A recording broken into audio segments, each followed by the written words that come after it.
Doma, is Uche Cake some more, and on today's episode, come with me, let's make Okpa. So I'm going to be sharing with you guys a very detailed video on how to make your Okpa at home. So I started by going to the market to get the Okpa seed. I got this Okpa seed for 750 per cup, and I bought 3 cups. Then I went to where they will grind the Okpa. So they charged me 200 naira to grind the Okpa, since it's not really much. So I paid 200 naira. This is what the environment is looking like. So over here, they were done grinding it, and I wanted it to be as smooth as possible. So I had to take it to where they will sieve out the particles in it, because it has a little particles in it. So to sieve out the particles in the Okpa flour, she charged me 100 naira, and I paid. So after I paid, she started doing her thing, and the Okpa is not really much, so it didn't really take much time for her to do it. This was how she was doing it. This was how she was taking out the particles in the Okpa, and in less than 2-3 minutes she was all done. Now when she was all done doing it, this is the particles. Yeah, this is the shards that came out from the Okpa. This is it, and she had to take it away, and it was time to bring out my real Okpa flour. Now this is as smooth as possible. It is smooth, fresh, no particles, no nothing. Now I had to just touch it and just smell it to be certain that yes, it is smelling Okpa. And this is the already made. If you want to buy, you just buy that already made. Because I wanted to give you guys a well detailed video, that was why I had to start from the scratch.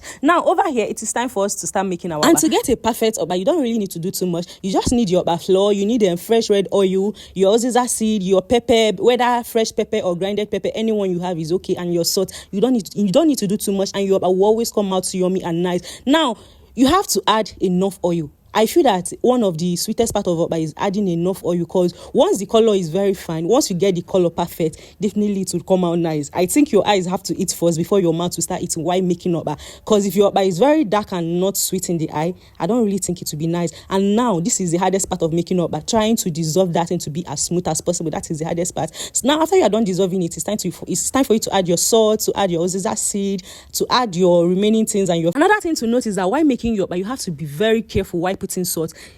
Do not overput and do not underput.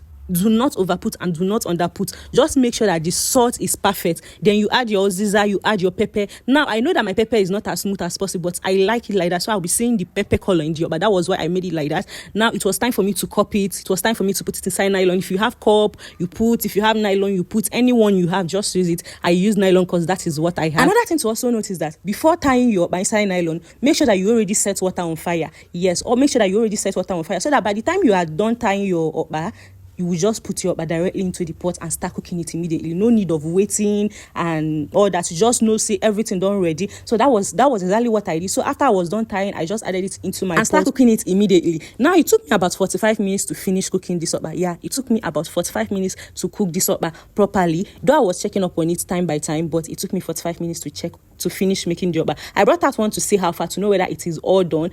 And when I opened it, that's when I cut it. This was how it was looking. It is still very hot. That is why it is kind of very soft here. Yes, it is still very hot. You can see the smoke that's coming out from it. Now this is the reason why I made my pepper very rough. You can see how it was looking on top of the Okpa.